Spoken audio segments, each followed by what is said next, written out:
Hello, and welcome to The Staffing Show, the only podcast that delivers tools, tips, and tactics from the staffing and recruiting industry's top executives and thought leaders. Today's podcast is brought to you by Staffing Referrals. At Staffing Referrals, we understand the challenges your agency faces every day. From finding high-quality candidates and clients to automating your recruitment process, our platform is designed to help you grow your agency faster. Imagine a world where your agency can automatically build your talent community, improve your recruiters' productivity, and automate manual processes, all the while improving the candidate experience. But don't just take our word for it. Here's what a few satisfied customers have to say. Our referral program boomed after partnering with Staffing Referrals. The technology allows us the tracking, communication, and reporting our traditional referral program desperately needed to unify and expand. Can't imagine our business without it. Are you ready to transform your staffing agency? Let's reduce your dependency on job boards, deliver the experience your candidates expect from a modern business, and turn your talent pool into a competitive advantage. Visit staffingreferrals.com and get ready to grow. Hello, everyone. Thank you for joining us for another episode of The Staffing Show. Today, I am super excited to be joined by a whole group of staffing industry experts and leaders, and we're going to be digging into discussion around your tech stack, AI, and really discussing how modern staffing firms are approaching technology to accelerate the growth of their agency. To kick things off, since we've got a group here, we're going to go around and do some intros. Sarah, would you mind kicking it off? And also something a little bit different for the staffing show today. We're going to do intros and also share our spirit animal. Prior to us hitting record, I'm already sweating about the spirit animal question, so I'll just dive into it. I'm Sarah Orr. I'm the Chief Marketing Officer here at CrossMed Healthcare. I've been in the staffing industry for over 11 years, kind of just focusing on leading initiatives across brand, digital strategy, candidate engagement, and like demand generation. My spirit animal would be an octopus. I'm the ultimate multitasker, so I love kind of adapting to trends, figuring out solutions to problems, and just kind of always evolving. Fantastic. How about you, Matt? Matt Dichter, VP of Sales at Staffing Engine. We are an AI solutions provider focused solely on the third-party staffing and recruiting industry. And a lot of listeners might know me from my Bullhorn days because I was there for a very long time. And spirit animals might have changed over the last few years. I feel like back in the day when I was an individual contributor, I always would say like a lone wolf kind of thing. But now I'm going to have to go like blue-nosed pit bull because they say that dogs look like their owners a lot of time, but I feel like my personality is a lot like my dog Blue's. So I'm going to go blue-nosed pitty. Love it. Love it. And Peter, you're up next. Peter Sidoff, ref assured, been in the industry a long time as well. Excited to be on this panel with all you guys. And I forgot about the spirit animal thing. So I just watched this video on a panda and it's pretty funny. I don't know if you've seen those ones where they're falling around, just eating kind of clumsy, but just to like chill and have a good time. So that's because I just saw the video and kind of reminds me of myself a little bit. I like to eat, chill, and relax, and also can be a little bit clumsy. So I guess I'll go with the panda right now. I think that tracks. That's right on. And how about you, Corey? Corey Grissom here, VP of Sales and Marketing at Opus Match. I believe I'm the only non-staffing expert here today. I have about 10 years of technology, sales, and leadership underneath my belt. Prior to getting into staffing technology, had a lot of experience leading sales at gig marketplaces like Postmates and Windolo. In the world of spirit animals, I'm going to align with a thought leader that I received a message from about 6 a.m. this morning, and I'm going to go with the noble squirrel.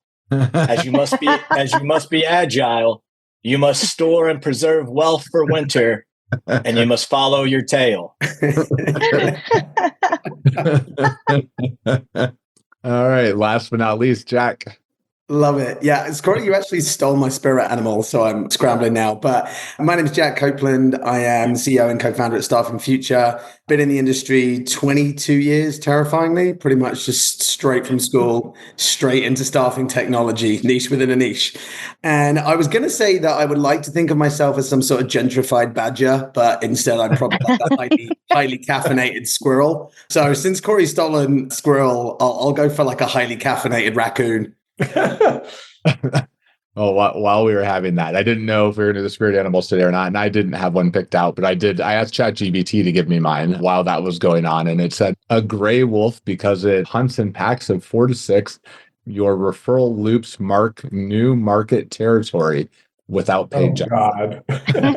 You just do a little plug in there for you on the referral side of things. That's better than a gentrified badger. I've trained my AI quite well, you know?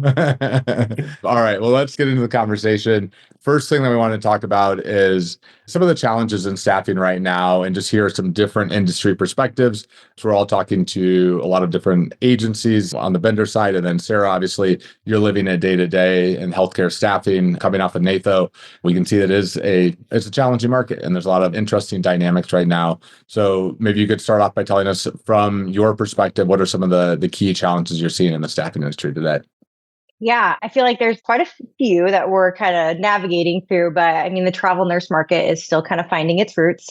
Demand and pay have come down quite a bit since those pandemic highs, but a lot of the travelers still have those expectations rooted in that era, which kind of creates a bit of a disconnect for us. And let's be clear, like the workforce shortages haven't gone anywhere. So especially in those like really specialized roles, we're still seeing the impact of retirement and burnout. And a lot of clinicians, especially that younger generation, are stepping away from the traditional bedside roles or even leaving the field entirely. And then on the flip side, our hospitals are under pressure too. So the budgets are tighter. They're being more selective. There's delays in starts or cutting down the number of travelers they're bringing in. And then one thing that I'm really seeing too is just the retention is a huge challenge. So that's kind of tougher than ever. Travelers are just not as loyal to one agency that they used to be, and they're kind of brand agnostic now. So kind of what matters most is the experience, the speed, and the pay. And loyalty is truly earned through like the strong recruiter relationships and a seamless experience within your company, as opposed to just sticking with one agency for a long time, like we used to see. A lot of interesting dynamics and challenges from your perspective. And Matt, I know you've got an interesting angle from kind of how AI is operating in this. So maybe you can touch on that a little bit as well. Yeah, I mean, at the end of the day, staffing and recruiting for the most part is still a speed game, right? And so AI has the potential to offer game-changing speed, and we've seen some really successful deployments with that. But there's still a lot of staffing agencies that are trying to cross the chasm and figure out how to successfully implement an AI strategy. And I feel like that's a really big challenge because there's already forward-thinking agencies that have already hopped on the bandwagon. And then there's a lot of window shoppers that are thinking about it, vetting it out, but like maybe we'll implement something in 6 to 12 months from now. And that's just not going to be fast enough with how fast things are moving from a technology standpoint. And then just one more item to piggyback off that. One of the things that we see is agencies that are implementing AI, but they're forgetting about the human touch part, right? Like there needs to be a clear handoff between technology, AI, and then a live recruiter. Implemented technology that does a really good job qualifying a candidate as an example, and then there's no clear handoff to a recruiter. That candidate is just going to sit there for a while and wait for someone to reach back out to them. So it's really important that agencies understand what their processes are coming in and really find a way to tie the technology and the recruiter and candidate experience together. Absolutely. Absolutely. And Peter, what's your perspective?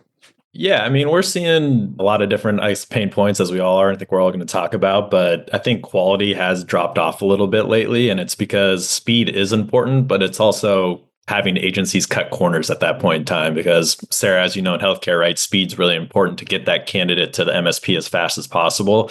But that sometimes makes recruiters, like I said, cut that specific corner. So maybe instead of actually doing a detailed reference check or finding out if that candidate is a good fit based off the client that you're going to be working with, they're kind of just doing quick check-in calls and be like, hey, Dave, is this person a good fit? Great. All right, see you later. Bye. Well, do they have good bedside manner? Are they going to fill the role that you're looking for? Just because they need to get that candidate in front. And that reflection comes back on the agency back in the day if they don't show up or they don't perform that they're looking for. So people not being able to speed that process up, but understand what they're looking for as a big pain point and kind of an issue on the talent side, at least getting those people to facilities as fast as possible. Yeah, it is crazy right now. As it feels like more agencies are struggling to differentiate their services and try to figure out how did they actually stand out tools like Staffing Engine for the speeds, tools like Ref Assured for the quality side of it. We're going to talk more about the candidate experience and also the digital experience from a web perspective as well. But I really think if I were to jump in here, like figuring out how to differentiate your agency, how you stand out and what you're doing differently than others seems like one of the core elements as well. Corey, what's your take?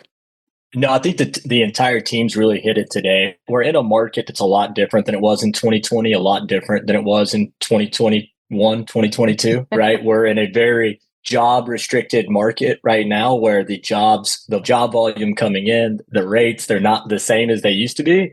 So you really have to maximize every touch, every piece of engagement with your healthcare professionals and your candidates across all of staffing right now. We're seeing it in B2B SaaS sales. We're seeing it at the recruitment desk level.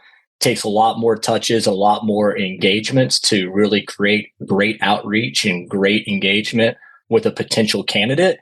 And then to Matt's point, it demands speed. It demands verification. From Peter's point, you also have to differentiate yourself right now, even coming down to lead sources where you're getting candidates. To Sarah's point, without the loyalty of the agency now, those one-to-one relationships when you do make candidate engagement are that much more important. And we'll see that a lot of talent marketplaces and lead sources out there are typically where some of these candidates are going back to and not the agency after an assignment because they focused on candidate experience. They focused on speed. They focused on creating a profile very easy with verification layers. And it's really a challenge of our community as tech providers to help arm agencies like CrossMed with the tools to compete with people so that your travelers and the candidates that you paid to engage with don't leave you and go right back to the lead source in which they came from.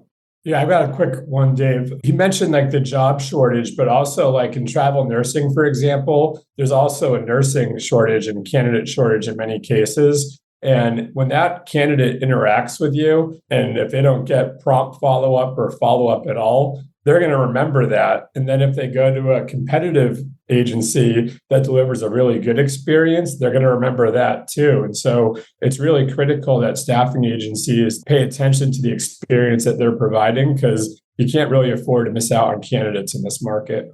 No, absolutely. And then as we even think about that jobs crisis, it's becoming even more difficult now to go out and find clients. Being a supplier on an MSP isn't enough. You need direct business to differentiate yourself. And it really leans into some of the things that Jack will be able to shed some light on today when it comes to going out there and finding those right sort of clients to really kind of interface with this type of ecosystem.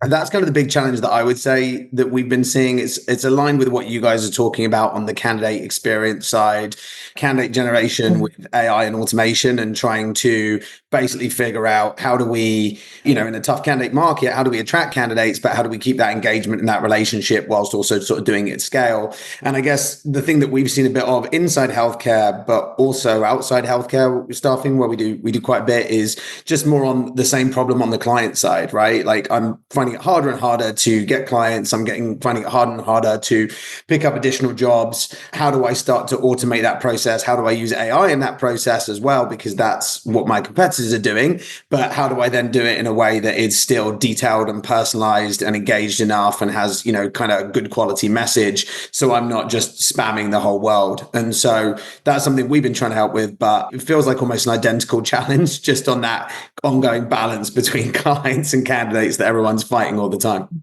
We've all kind of touched on this in different ways, but the overall kind of consumerization of staffing, where everybody's expecting the same brand experience they have with an Uber or Airbnb, but through your staffing agency. And that's why we're all here today, to talk about kind of like how you can integrate tech in the correct way to create those experiences. And Sarah, really excited to hear from you on just what your journey's been like in terms of integrating some of us here in terms of our platforms into your candidate journey.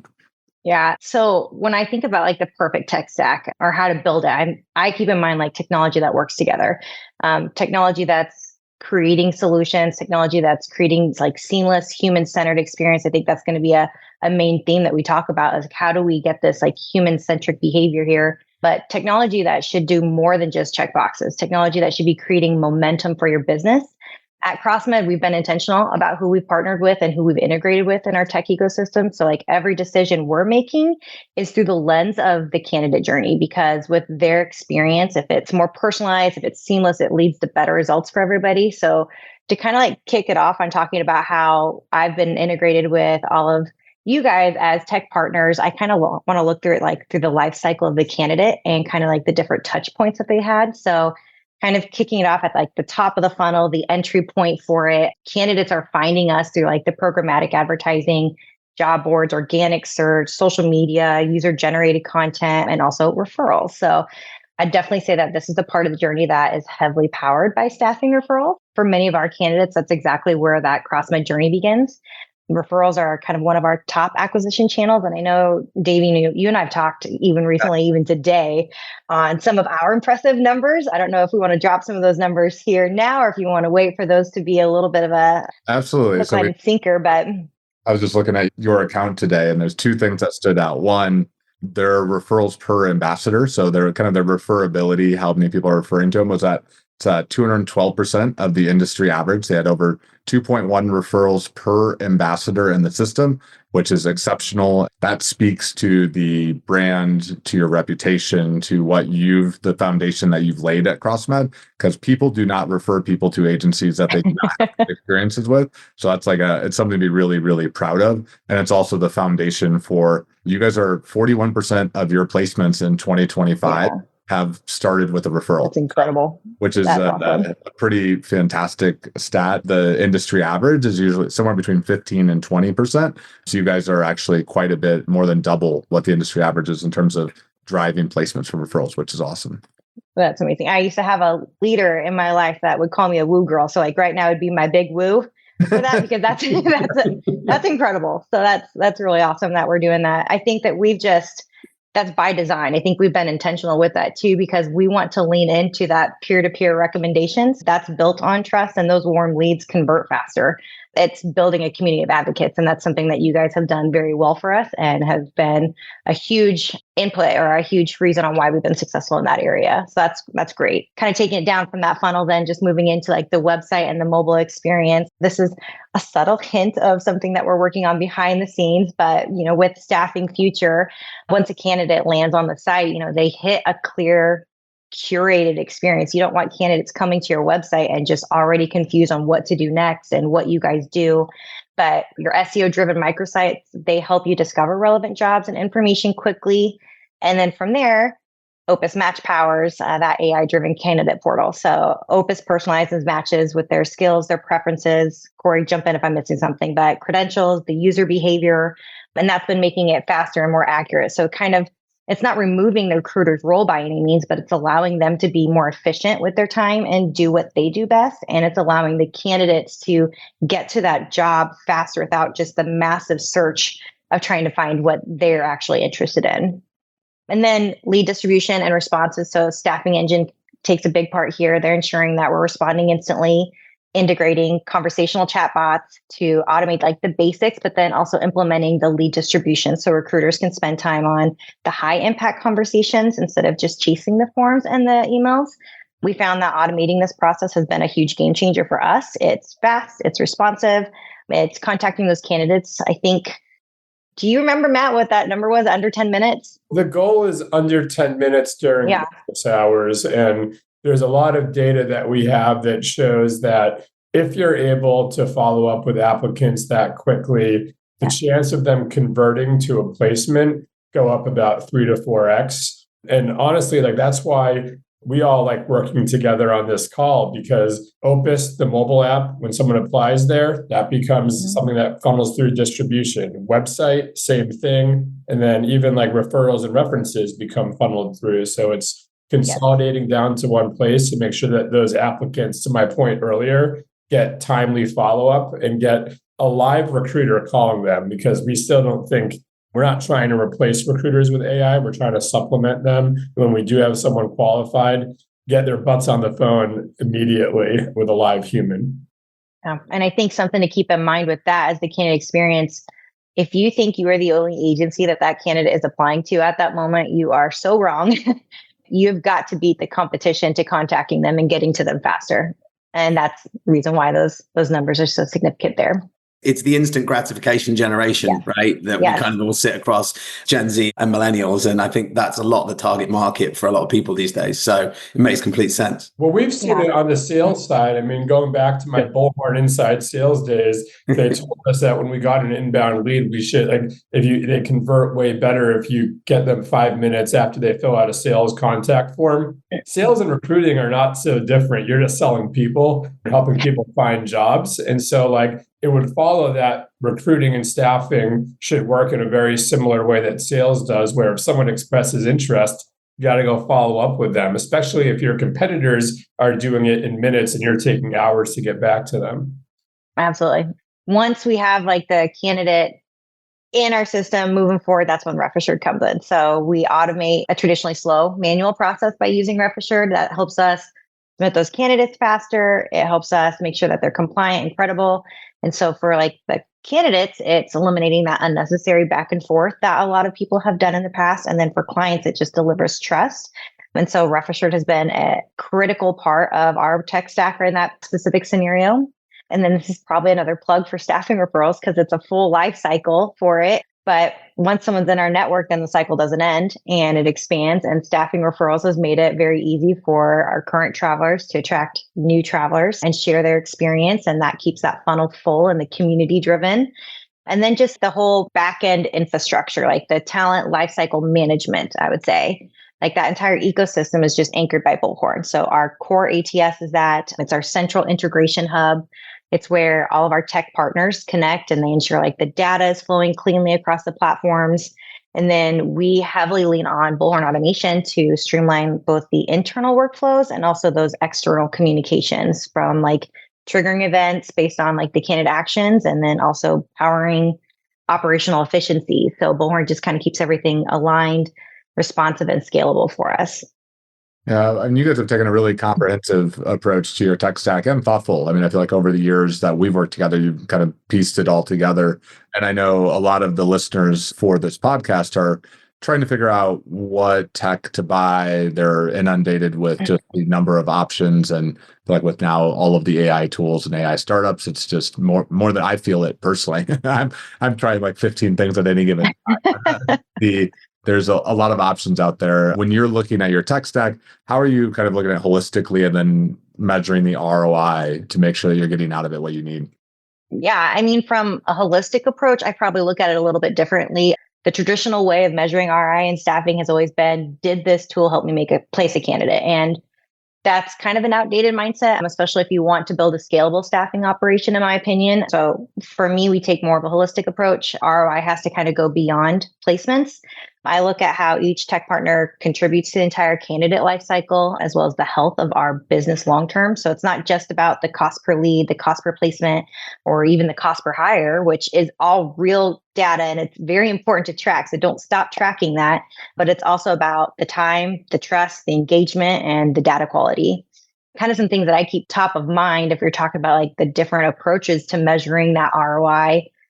We've kind of broken it up as we're talking about this and prepping for it, is like the time savings and efficiency gain. So is this tool removing manual work? Are recruiters spending more time actually recruiting, or are they just spending time navigating your technology? So like Staffing Engine, you guys are a great example of like you're streamlining conversations, you're helping with lead distribution. That frees up recruiters' time for building relationships and like filling staffing needs. The improved candidate experience, you're thinking, is the experience faster? Is it clear? Are we empowering the candidate more? Are we reducing BTQs? Are we improving retention? And so that's kind of where Opus Match jumps in and helps out significantly there. They're delivering better fitting jobs instantly. You're helping dig for that right match and have one place to manage like credentials, time cards. And that's real ROI right there, because it shows up in loyalty and user experience and conversion rates, speed to placement, retention. Plus, a lot of the things on that ROI is you're giving back time to our business services team so they can focus on like higher impact processes and efficiencies. So that's really impactful there. Other things I think about is like, does the tech contribute to like a seamless experience that makes us stand out? So DV talked about like the differentiators of a company. What are we doing to be different from other companies? Well, you have to work on your enhanced reputation and your brand value. What are you guys doing to stay innovative, supply automation, segmentation, and those tailored experiences for your travelers?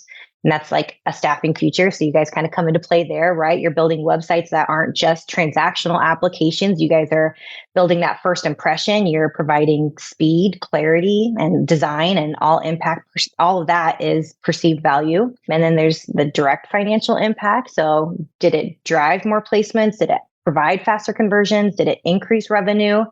Can we quantify revenue linked to this tool? Because you should be able to with accurate reporting. Staffing referrals, we've done that before. We've talked about the measurable ROI, about how the candidate referrals allows us to track source to placement. And obviously you guys are our highest acquisition source. So that's very impactful. What are some other things? The activating passive candidates. So is the tech helping us to re-engage leads just sitting in our database? Kind of what we already talked about, like the market is restricted. Candidates are not in this industry as much as they used to be. So you have an insane amount of candidates just sitting in your database. Are you surfacing those matches and touch points that you've missed or that are kind of sitting in the back end right now? So again, Opus Match is giving that intelligent recommendations, kind of doing like nurturing campaigns for you without having to build those nurturing campaigns. And then you're just looking at that like multi-touch attribution challenges. So things that I've always looked at, and I know Corey and I've gone rounds and rounds on talking about this attribution channel for years now. So like not everything is a first or a last touch. Not everything is, this is exactly, as soon as they came through this source, this is how they got placed. So what you need to think about is what influenced this conversion journey along the way. And you can't just credit it to the last email or the first ad that they clicked. That's why attribution reporting and like our own internal alignment is so important with all of these tech stacks kind of measuring together. That's a lot, but yeah, there's a whole enchilada there. That was very thorough and a great deep dive into that. On the just coming off of Natho at the roundtable, the CMO roundtable, everybody was talking about attribution, first touch, last touch. How do you do it? And basically, it seems like it's a mess. It seems like a clear view on that. I would argue that your background in marketing gives you a better angle and perspective on it than most, because I think that the first touch is important, so is last touch, but so are all of them in between. It's hard to know exactly what's the most important, and there's a lot of different models that you can look at, like the linear, different approach. How are you guys doing any modeling internally? It sounded like you had some unique ways of digging into that. We have several. We kind of have our own internal like candidate scoring algorithm systems that we use quite often, but a lot of the data is also pulled from the data that we get from you guys. So we've just kind of been aggregating that data into putting it into actionable results. That's great. The multi-touch is a tough one. It's something that we're working really hard on right now. But imagine like someone goes and applies on Travel Nurse Source and gets sent into your database and sits there for a few months because there's no initial contact. And then Bullhorn Automation sends them an email that drives them to their Staffing Future website. And while they're on the Staffing Future site, they see an Opus registration link. And so by that point, they came in through TNS, they got warmed up by automation, they stopped by the Staffing Future site, and they downloaded a mobile app. And so like all of those had an influence on that place. Yep. It's really hard to weigh like how much influence. And so like for us, if they apply in the mobile app, that's the source that we attribute it to. But like, there could be a history that came before that can be tough to see inside the database. The other piece that you touched on there just briefly, but would love to hear anybody's thoughts around this, is the value of data just beyond the placements, the first touch, last touch. I know you touched on the experience, the different touch points, but if anybody else had any thoughts or insights around that, I know it's something that I think about a lot, and having run marketing for a lot of different brands over the years. When I had my marketing consultancy, I felt like this was the most frustrating conversation to have as a marketer with the CFO or the owner, was what's worthwhile, what's valuable, and how do you prove it? So if anybody had any other insights there, I'd love to hear it. I think it's kind of interesting on like the post-hire information data, right? So like understanding how that clinician's doing at the facility at that point in time. And Sarah, that comes to evaluations. And you brought up redeployment and also retention a little bit earlier in the call, Sarah.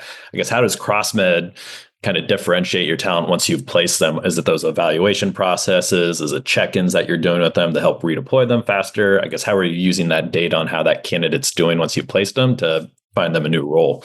Yeah, I think we're really leaning into our technology and our automation systems, whether that is automating communication out to the travelers or automating tasks to our recruiters to make sure that they're still connecting, they're still making those touch points, because it's incredibly important to still have those human connections and that human interaction, and making sure that people don't feel like they're just a transaction and they're just a quantity. But yeah, really leaning into all of our technology to try and use that for making sure that they're coming back in, they're feeling like they're having that seamless experience and they're not being forgotten after they get placed.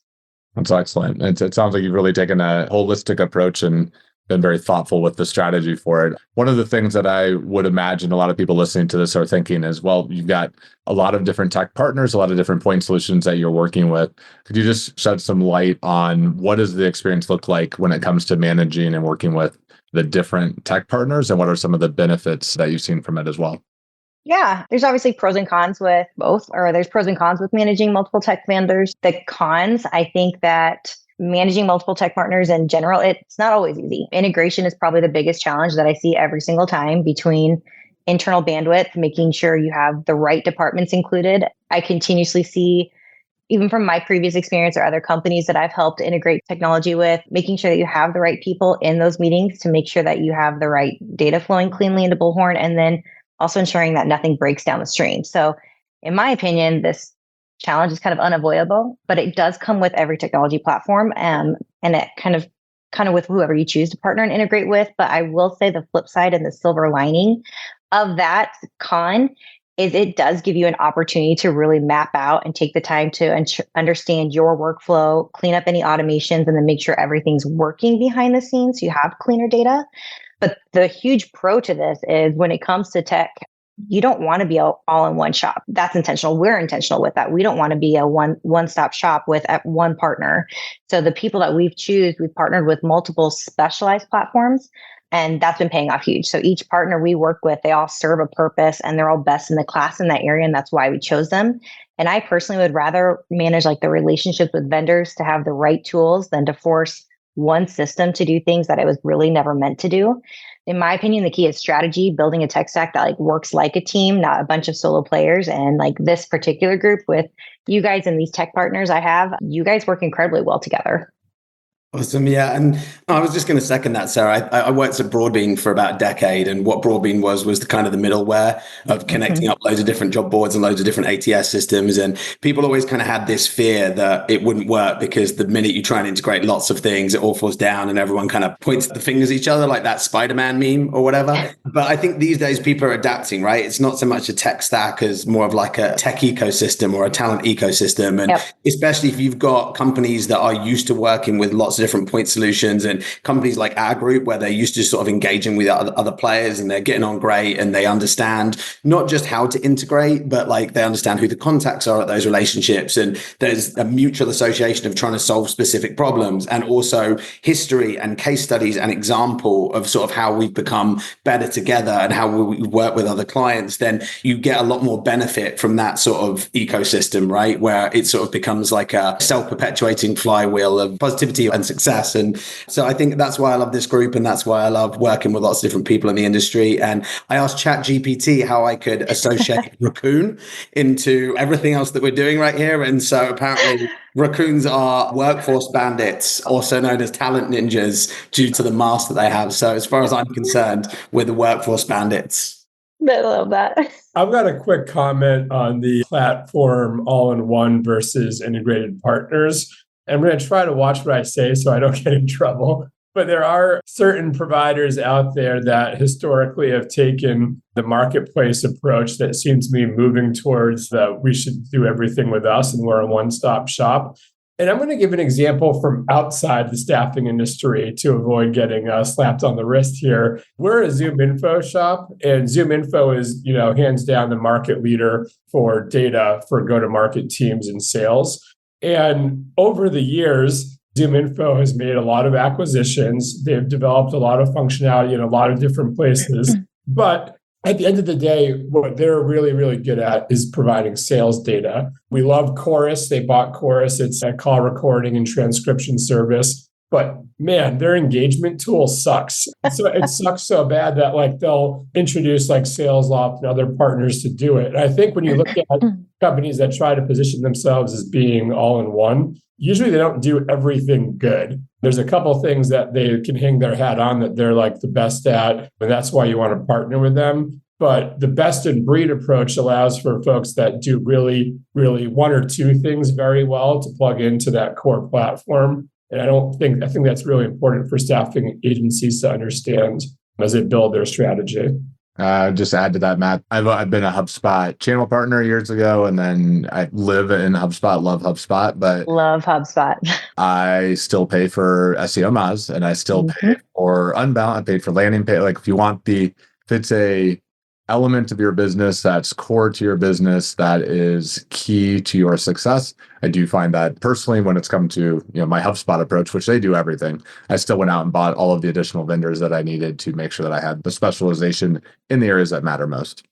Yep. I think what we've all kind of described here, and the piggyback off of Matt World Classes, shout out, no free shout out there. I think what Sarah has really described and what Jack even leaned into is what CrossMed was looking for wasn't point solutions. They weren't looking for vendors. They were looking for strategic partners, someone they could share their business goals and objectives with, someone that they could align with to start to look at things in the data, in the workflow, and have an understanding of the outcome. And I think that's really what differentiates a lot of us that are on the podcast today from some of the other solutions in the staffing world is you have those let's do it all platforms out there that don't really specialize, or you have something that's so plug and play that it doesn't really truly build value for the brand over time. And I think that's where the real challenge is for continuing to engage with candidates as an agency, as a technology provider, is you have to drive value that continues to keep someone to happily renew, happily extend, and that differentiates you from everything else. And I think that's what CrossMed has done very intentionally. You can see it in their decision making, you see it in their roster on their team, and it's the way that they built their tech stack. And I think you can kind of feel that environment. Yeah, very world classy of you. At the end of the day, that's why you bought a Bullhorn or a Salesforce or a platform that had open API connectivity. Yeah. It wasn't to do everything in one stop. It's to extend partners that do certain things really well. That's why I love Salesforce, because I can plug any cool tool that I find into it and it will integrate and talk to it. It's flexibility and innovation, right? And the broader you become, the bigger you become this like oil tanker that can't turn around. And there's these little speedboats that come in and they just do a couple of things really, really well. And they sort of innovate, right? And so I think that's why if you learn how to put that together, you get the benefit of that and you get best of breed in every area. I think foundationally, that's one of the reasons that, you can see the ATSs that are friendly with marketplace partners have accelerated largely because they allow you to pick the additional platforms that you want to plug and play into, which is, I always think about like a mobile phone. What makes an iPhone great? It's the apps that you can get with it easily and that are seamless that work with it as well. Pete, I think you had something you were going to jump in there with as well. Well, I think it's just interesting because everyone's talked about different data points throughout the candidate experience, and you can take those different data points and start realizing how that candidate is going to be a good fit, but you need a technology that ties it all together. And how we partner together, I think, helps Sarah's team make those decisions a little bit quicker and differentiates their talent compared to everyone else. Because if you have a bunch of different tech that doesn't talk together, that data is not going to come together and you're not going to be able to use it to enhance your experience. So I think it's been pretty cool how we all work together and how companies like Sarah are able to use that data to differentiate themselves, especially in this tough market.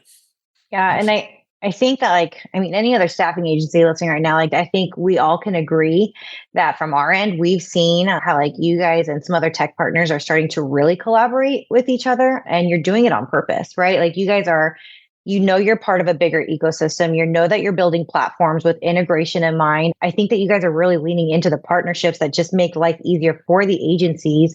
And in turn, that's making our internal team's life easier. Absolutely. And Sarah, one of the other areas that I wanted to jump into was the build versus buy conversation. feel like this has maybe shifted in the market, especially with current budget constraints, but it is something that over the years, I always think it's interesting how people approach that. And I think you've got an interesting perspective on it. Yeah, from my experience, I mean, I can make it really simple by just saying speed to market wins here. I think that we've taken at CrossMed, we've taken the buy approach. I've said this before, but we want to go with best in class solutions. So partners that can play critical parts on the candidate lifecycle. That gives us the agility for innovation. That gives us control over customization to work with you guys.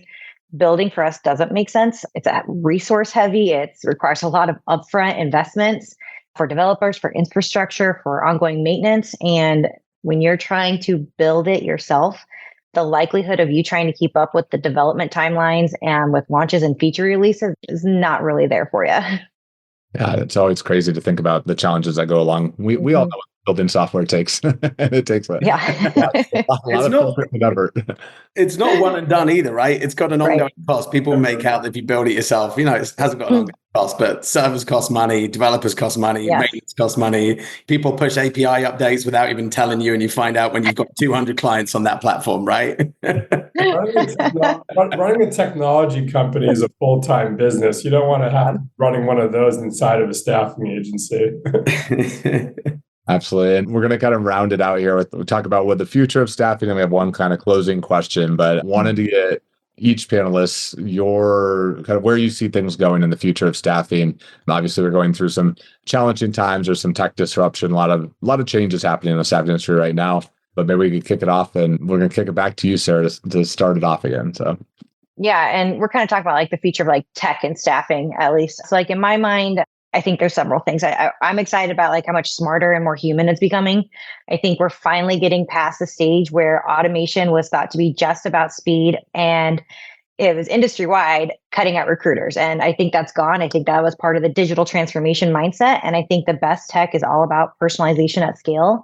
I'm excited about how we're finally starting to tap into data in meaningful ways. I think that used to be paralysis by analysis, especially as a marketer. We collect tons and tons of data and dashboards everywhere, but there was no real clarity on what to do with it. So now it's shifting where we're actually using that data to drive action. And then again, like selfishly as a marketer, I love that we're getting closer to that real attribution clarity where we can provide more insight onto how more connected systems and how we're seeing what's working and what's not working.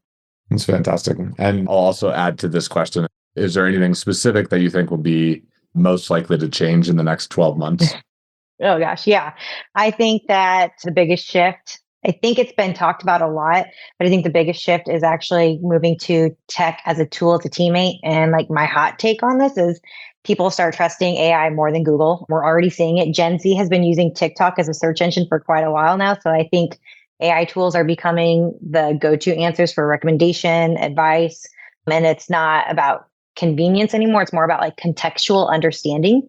And from like a marketing lens, it has like major implications for like your Google ads or your programmatic advertising. So as users learn more on AI to filter and like interpret the content, we're going to be thinking more on relying on like not keyword-based targeting and more emphasis on contextual targeting, behavioral intent-driven advertising. And I think that goes to show that we're using that data based on behavioral signals to be like using that as the next competitive edge, being more proactive of what they're going to do as opposed to what they did do. I think I'll pick it up and run from there because I think we talk about like the upcoming innovations, the excitement things that are happening in the space. I think you just nailed it. And I think it's the silver bullet that every seller, marketer, business owner is looking for. And that's really to understand intent, right? So a thing at Opus Match when we first came into the space, not fully understanding staffing, was we really knew data really well. We could tell if behavior looked the way it was supposed to do or the way it was not supposed to look and be able to trigger on sort of those sort of things. And I think that's the new modern full stack marketer. They're no longer going in and trying to spray and pray and throw out the biggest lead funnel they can. We want to do that, don't get me wrong. But we now know with all the noise that's out there, with all the AI that's out there, you've got to be able to look at your leads. You've got to be able to look at your activity. You've got to be able to rank it. You've got to be able to stack against it.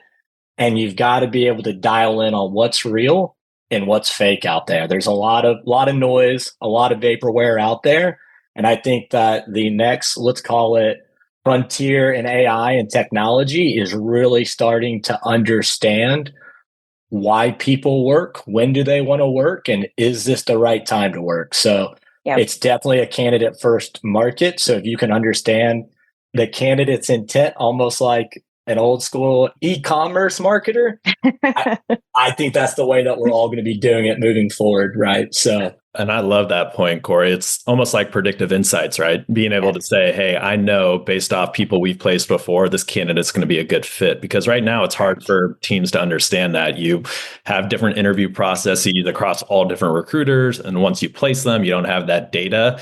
But once you're able to source all this data into one spot, I know based off, this interview that I've had with this candidate, they have the attributes that this client's looking for. They're going to show up on time. They're going to be there. And if you have the ability to do that, your speed to hire, your quality of hire is just going to be that much better. Oh, yeah. And the downstream to that, when it comes to a more cost-effective lead, getting more lifetime value out of the lead, not having to source as much because you focused on the right candidates first before going out and buying more leads, you see agencies become a lot more effective when they can leverage this data, automate it, actionize on it, and then make Sarah's life a lot easier. So yeah, you don't want your recruiters to be resume pushers, right? Like, hey, here's exactly this I just found, but that you want them to be almost like partners with your clients. So it's like, hey, I know that the 4 candidates that CrossMed sent to me every time, they're going to be the top ones out there because they have the right data. They send the right candidates. So instead of those resume pushers, they're actual, strategic partners with your client, which is really important. You can use that data to figure that out.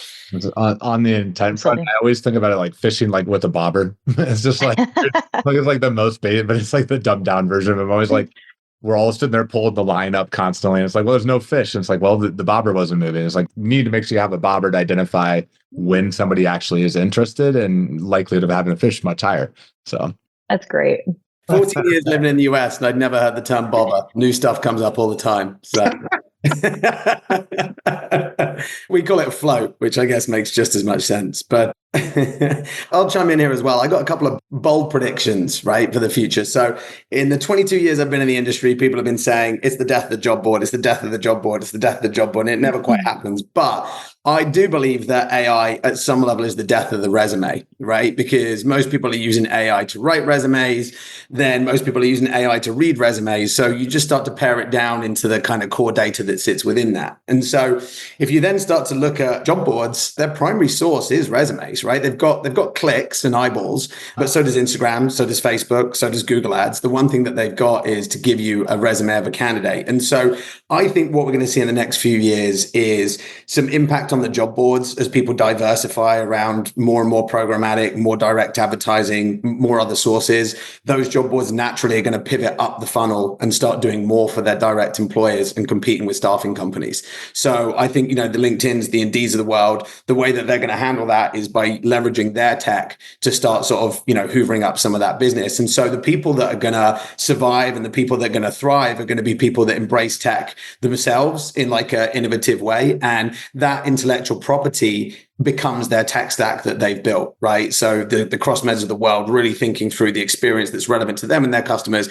How do I put it together? How do I add the content and the service layer around it so that I can add a tremendous amount of value to my customers, as opposed to, whatever Indeed or ZipRecruiter roll out as some affordable, or Vivian or whatever, some affordable, immediate to sort of source recruiting model. That's where actually a lot of what's going on in our world becomes incredibly important, because you can try and just buy an off-the-shelf solution, right, for a software that does absolutely everything like we were talking about before, but that's not going to make sense for your audience, right? It might create sense, but it's not going to make sense. So it kind of puts you in a position where you really need to start thinking about your tech stack as being innovative, and you need to start pairing off the threat from some of these really, really large billion-dollar tech companies that at the moment you're signing massive checks to. So that's my bold prediction for the future, and we'll check in 3 years and you can tell me how wrong I got it. Any other exciting moments? Matt, you got anything? Yeah, I'll throw one out there. I think us tech boys and girls get a little spoiled in sales because a lot of the really cutting edge tech out there is geared more towards tech sales, staffing and recruiting sales, and recruiting typically get that a couple of years down the line. One of the things that we've experimented with a couple of vendors, I think is the future, the direction that AI is going is voice. And right now in the staffing and recruiting industry, I think you're seeing a lot of voice AI for the candidate experience, like left and right. There's a new one every week. It's pretty wild. But as an internal sales rep, think about how much value voice can bring with rather than having to type in a lot of administrative stuff into your system. If you could just say it out loud, and I could say, hey, I'm reaching out to Sarah Orr. She's the CMO at CrossMed. Write me a short, concise email with a low friction call to action, seeing if she wants to learn more about our solutions. And then it just sends it. I don't have to type anything out. That's where I see it going. And a little bit of a spoiler alert, but I think Staffing Engine wants to be on the cutting edge there. We have some pretty exciting announcements around that coming soon. But I think that voice is going to play a big role, not only in the candidate client experience, but also allowing end users to work way faster than they could before. Whose voice are you going to use, Matt? I love that. Hopefully not mine. I mean, maybe we'll dub over Sarah's or something. She's got You don't want a nice gentrified British badger? the gentrified badger I'll go back to. I got to chat with you about that offline. I love that. Pro tip, if you're using AI to send me a specific email, make sure you add some humor in there. Otherwise, I'm gonna drown that out. Pete, anything on your end?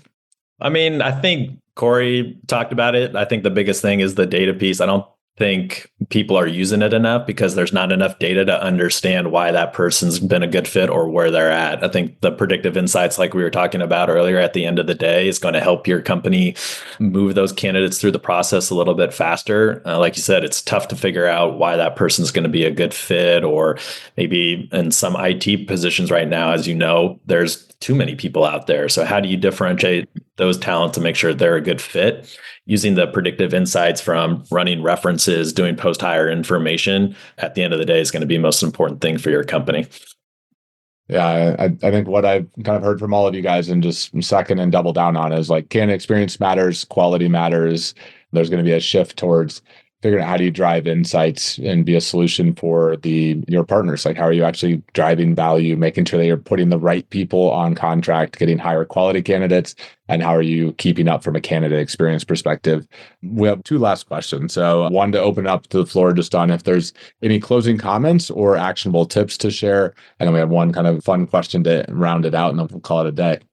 Yeah, I have like an actionable tip for anyone out there that's kind of looking at what, like you kind of mentioned before, like there's so many tech partners out there, and like, how do you identify who to go with first, especially if you have a restricted budget? I would just start asking yourself, how does this tool help me be proactive and not just reactive, and thinking about how it's more scalable for your company, and just look for features that like solve real challenges in that scalable way and be strategic that aligns with like your long-term goals. I think that's where the true ROI lives.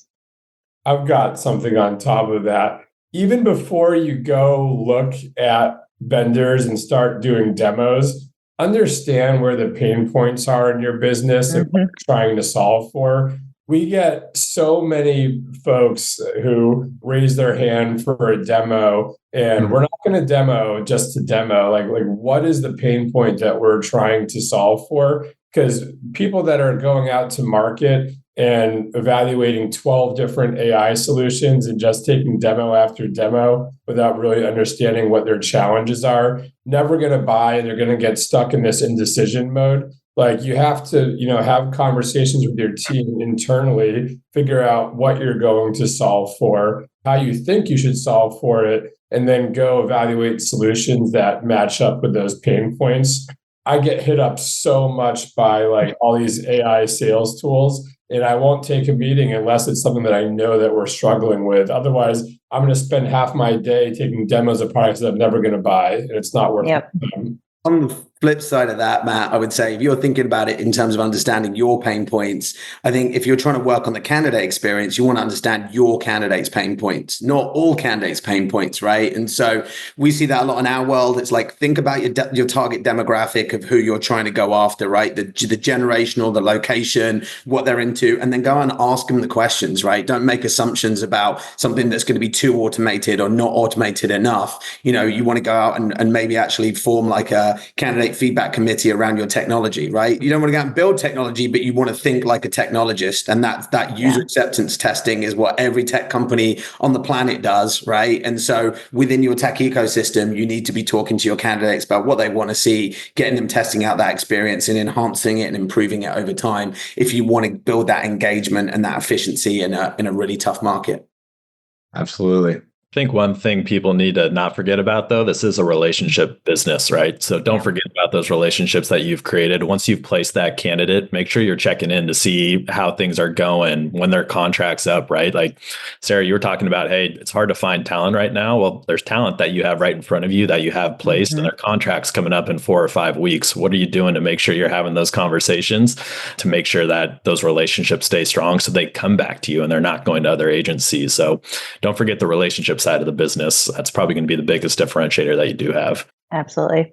All right. I think we're going to close it out. I'm just curious about this one from all of you. What is your most unique or impactful use of AI that you have on a regular basis or something just for fun? This has been a good hot topic at all the conferences. So I'm curious to know, how are you guys using it in a way that's especially unique or fun? Okay, so I've been using it in a... Here we go. This is non-business related. So this will be a fun way that I've been using it. Did you know that you can roast your photos? And that has been a very popular thing that I've been doing with my family, my friends, and some of my coworkers here. And so it's really fun to humble yourself, humble your friends. And that has been a lot of fun for us. Yeah. Pro tip on that, you can tell it to light roast them, or you can tell it to roast them so hard that they question their own existence. Yes. So I think that has been a lot of fun. Chris Snowden from Newberry recently told me that you can have it roast you in the voice of Nikki Glaser. And I did that, and it's amazing. That's awesome. I've started negotiating with AI. So I think people use AI for therapy. I try and get it to prove a premise and then see if I can change its mind, just to play around with it and just see if I can get it to go full circle in its own talking points. So you can play games with it too. That's one. That's awesome. I've got close. I've definitely managed to persuade it that my ideas are better than its ideas, but then I guess it largely is there to please me. But it's also a bit of a proof case that, it's working off the data in the industry, including the data that you give it. So anyone else? All right. And close it out with that. I thought there'd be some unique ones with the tech group. I don't do anything good. I just look in my fridge. I'm like, hey, this is what's in my fridge right now. What can I make out of this? That's edible. So I think that's one of the best things for me right now. Peter's about to tell you more about his upcoming AI food app. Is it hot dog or is it hot dog? It's getting some good results right now. Yeah. It all just only works with foods that are the same shape. All right. Well, I really appreciate all of you guys being on today. This was a great conversation. Sarah, thank you so much for going deep into your tech stack and helping to explain how to approach this and giving some insights to the listeners on what they should be thinking about moving forward. So thank you guys all for being here today. Thanks, Sarah. Thanks, y'all. Thanks, everyone. Thanks for listening to The Staffing Show. Don't forget to sign up for our newsletter at staffinghub.com to never miss an episode. Until next time.